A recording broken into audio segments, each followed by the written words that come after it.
I'm holding the head in place right now. Oh, what is going on, everybody? Welcome back to the channel. Today is finally the big day. We're gonna remove the head off of Sparky, our high mileage E36 M3. In the last part of this series, we stripped everything off. We got just down to the head. We didn't have the tools and frankly the motivation by the end of the day to totally get it off. But now we have a more positive disposition, and more importantly, we have a proper mallet. Let's get started.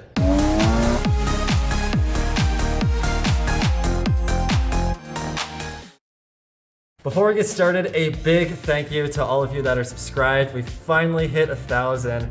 When I started this YouTube channel a few years ago, I wasn't really sure where it would go, but I knew that I wanted to do YouTube, and now that we're at 1,000, it feels surreal. I always imagined this day would come, and it warms my heart knowing that all of you tune in, enjoy watching. Every time one of you comments, I love responding to them and hearing you guys' stories. So I really appreciate it. If you're new here, you should consider subscribing. We have a lot more planned for this project, and we do a lot of driving with other cars. So once again, big thank you. I love all of you. Now, for the head. Last time we got down to the head and we ran into the issue of it being unable to be removed. So all the head bolts are actually undone, but the one thing that I did not account for was the head gasket, like friction welding itself to the head and the block. So what I didn't do is I didn't have a small enough magnet to actually go in here and pick out the head bolts. So the head bolts are still in there, just not threaded in. And while I was hitting it with a smaller mallet, the issue I was running into was that because the head bolts were still there, it was holding the head in alignment. So it's recommended by TC Euro, actually, to stick a magnet in there, pull the head bolts out, and then have a bigger mallet, like the one we have here, a proper mallet, and then smack it kind of around, lightly, gently. Very keen on that, you don't want to break this thing. And then that should be able to get some sideways force on it to break the head gasket seal. We also have my roommate showing up at some point, wherever he's at, to help us lift this thing off, because I've been instructed by everybody who's ever done this to do it with two people so that you don't drop the head, because you drop the head, it's very, very expensive.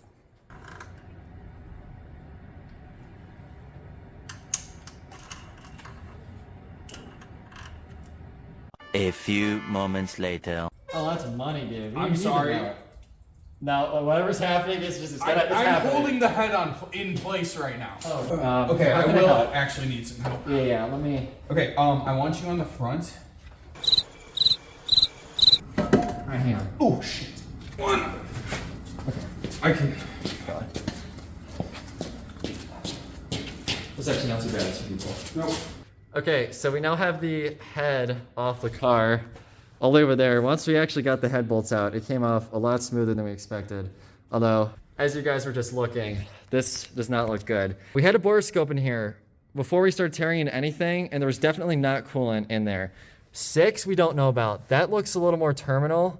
Right up there, it looks like you Weekend? can see it up. Yeah, right there. No, hold on. You can see it. So if you look at the top of these two cylinders, you can kind of see like some. It could just be from heat cycling or something, but just that doesn't look good. Yeah, we definitely know this is... And then it matches that too. Sorry to cut you. Yeah. Head gasket was 100% our failure. That is our blow by between cylinders 4 and 5. See how these look now. We're trying to clear all the coolant out of these guys because that's gross. Although I'm surprised the cross hatching is still there on the cylinder walls. So that's actually pretty good shout for the bottom end. Engine right now, right? Yeah, the head gasket is still in the engine. We should take that off.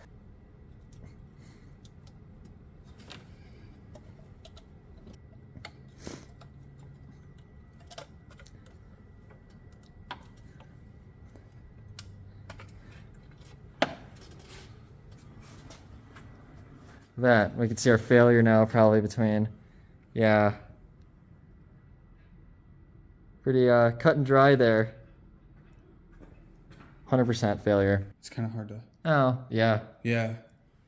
I mean, That's on cylinder 6 too. That's why I'm really specifically looking. Yeah, for okay. This is cylinder 6. There's a little bit of the trunk missing. That's probably how that And happened. then- Well, it's at the exact spot too, where it was all kind of messed up, right? Or no, would that be this side? Well, no, actually, I'm completely wrong. Because if because the engine's at a slant, it doesn't matter where it comes into. It's going to pull down on that side of the engine. Yeah.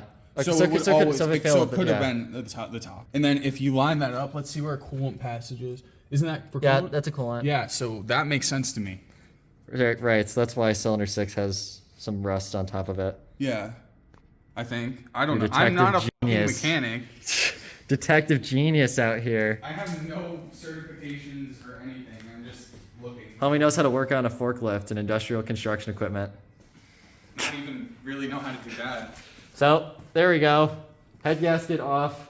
I guess we'll kind of clean this up. I'm like praying to God that cylinder 6 cleaned up and that's just not like terminal rust on top of the piston, because yeah, it would be a yikes. Guess we'll clean this up and we'll see where we're at. We might come back tomorrow when we're back out here again, digging more into it, or maybe not. So, right, so it is a new day. Let me show you what we got going on here. So, we kind of cleaned up the engine bay a little bit. Looked at the top of the pistons. Cylinder 6 cleaned off really nicely. Very happy about that. I also looked at 5 load it, cleaned off. Everything cleaned off.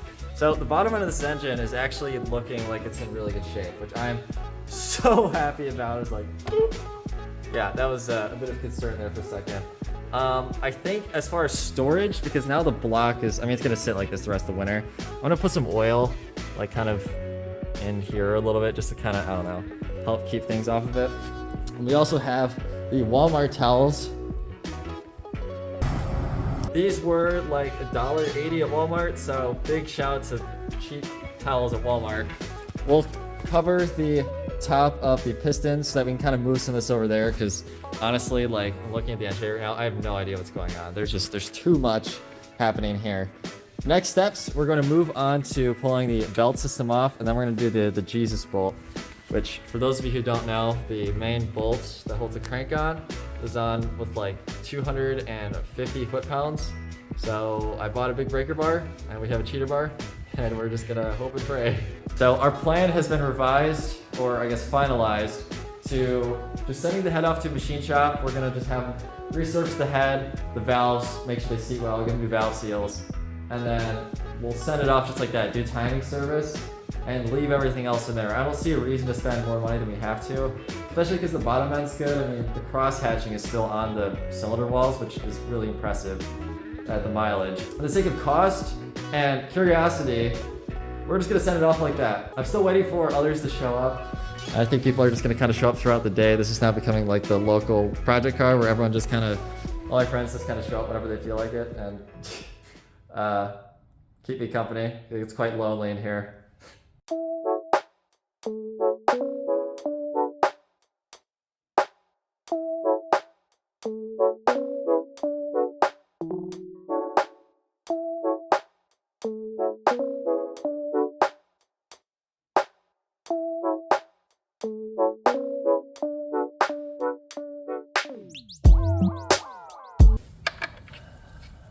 Dude, what? You're f***ing kidding me, dude. What? You're measuring? I'm measuring the bolt. This guy's a tape measure in his keychain.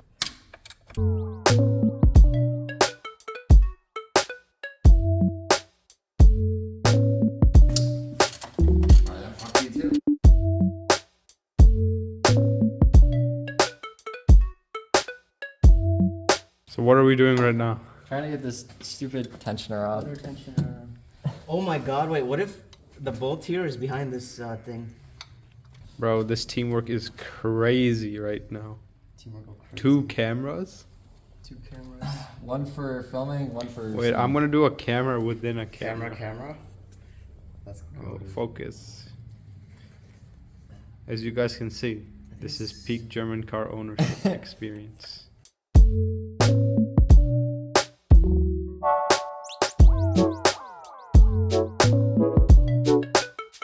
Guys, we have an original 25-year-old BMW belt tensioner. This is Ashmit and Tanush, by the way. They're helping us today. We're gonna be on YouTube. He's famous. Yeah, we did a video a while ago where you guys were in the passenger seat of this car. Yeah. Original 25-year-old BMW belt tensioner. You can see the sticker on there, the tag. As black as they go. Yeah, dude, this thing is so oily, but there you go. Yeah.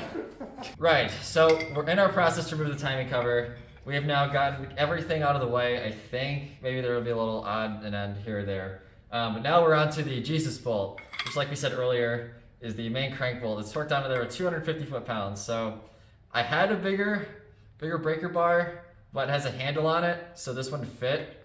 So we're gonna try it with the smaller one and see if we can get it. If we can't, then we're gonna have to take a trip to Harbor Freight and get a longer breaker bar. So hopefully it comes off. 250 foot-pounds. We're going to the gym. See if we can get this bolt off. Go ahead and put your foot on the brake. So right now we have someone in the car with the car in 5th gear, feet on the brakes, and we're gonna hope this will be enough.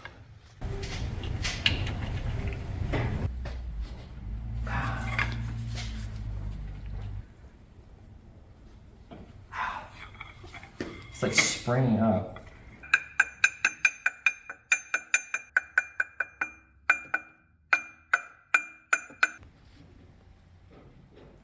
Everything's been going wrong, so I'm now de-stressing in a positive and constructive manner, oiling up the camshafts, keep them nice and lubricated while they sit over the winter.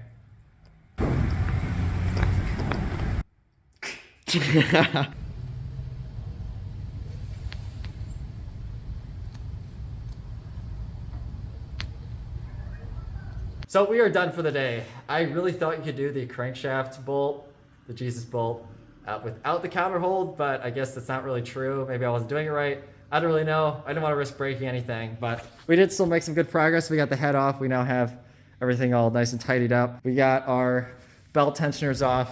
Everything is now disassembled outside of that, and then the timing cover, which will be able to come off later, and then we'll do chains, all that good stuff. So still good progress over these past couple days. I'm excited for the project. It's probably gonna sit now until like January, unfortunately. I'm too broke to buy parts. But now I see the light at the end of the tunnel for this project, and I am so stoked. Thank you both of you for coming out today. You guys wanna say something to YouTube? Please send money, please. Or All right guys, end the video. Feels like I've been doing